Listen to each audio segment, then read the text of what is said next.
I'm very delighted to be here this morning, and I work with Madam Amani, who has spoken before, for the African Union in the field of infrastructure.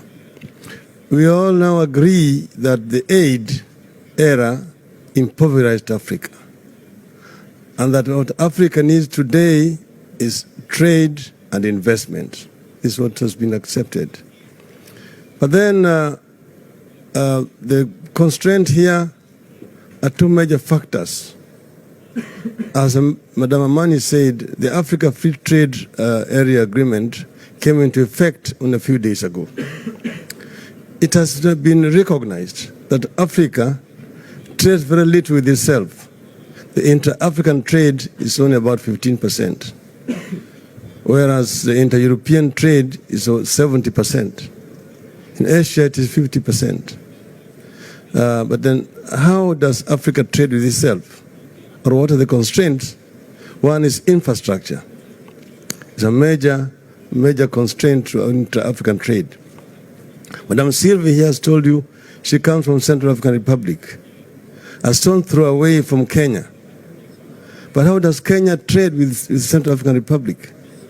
You have to get a ship that will want to go around the Cape, up the West African coast, up to Douala in Cameroon, and then by road to Bangui in Central African Republic. The French are earlier there than you. So we're talking now of trying to connect Africa. And the African Union has come up with infrastructure projects. The inter-African highways, 6 major ones, Cape to Cairo, to Tripoli to the Cape, Dakar, N'Djamena to Djibouti, and then Dakar, Lagos, Mombasa in East Africa.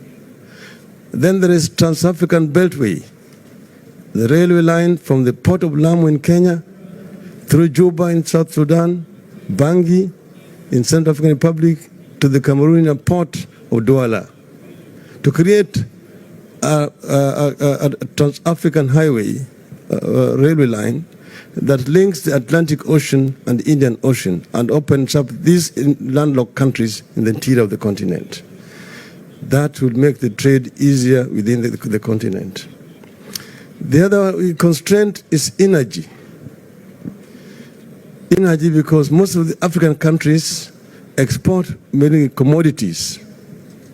They export agricultural produce and minerals, in terms of oil and other solid minerals. There is need, and this is recognized in the continent, that there's need for value addition of these raw materials that are abundant in the continent. Africa is the richest continent on earth in terms of resources. So this is an area where Africa also requires investment in order to add value to these resources which are abundant in the continent before they are exported to the rest of the world. And here is where we need Russian investments.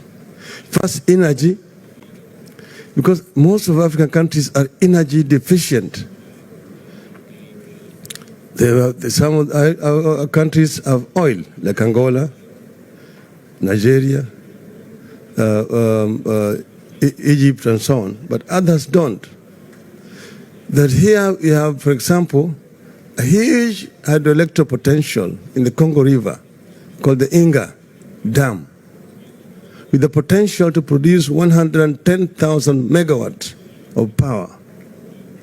This cannot be developed as a national project by the DRC. So it requires to be developed as an African Union project.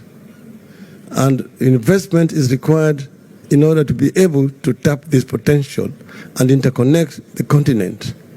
We have the Southern African Power Pool, the Eastern African Power Pool, the Northern African Power Pool, the Central and the Western African Power Pool, which could all be connected. This is also another area where there could be opportunity for cooperation between Africa and Russia. Thank you. I rest my case. That was wonderful. Can I just have a round of applause for a fantastic panel, experts and brilliance, beautiful comments. Thank you so much.